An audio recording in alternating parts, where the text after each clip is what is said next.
За да подкрепя въвеждането на такъв редовен предмет, обучение по религия и добродетели в училище. Мисля, че е нужно за децата. Те имат право на избор. Нека чуят Словото Божие, нека чуят какво учи Бог, православието и да направят своя избор. Тук на някои от плакатите видяхме продължението на един от лозунгите, който беше на хората, които не желаят да се случи това. Защото съм християнка и смятам, че е достойно да изживее живота си, уважавайки Господа Бога и спазвайки Божиите заповеди.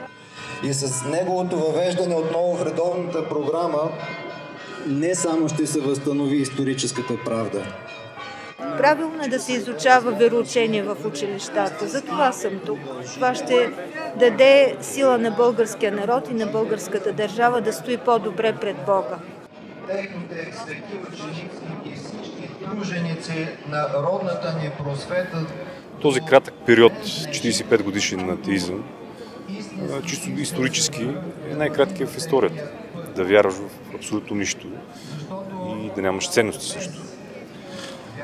България просто се събужда от този сън. Не е възможно да осмислим и да имаме адекватно разбиране.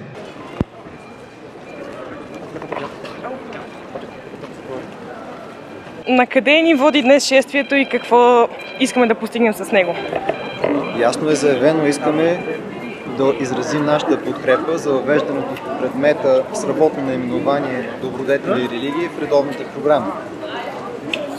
А този път не сме го повели ние, светите равноапостолни първоучители наши, свети брати Кирил, Методий, техните свети ученици, те положиха началото на този път. Искаме това да продължим истински пътя, който са ни начертали нашите първоучители.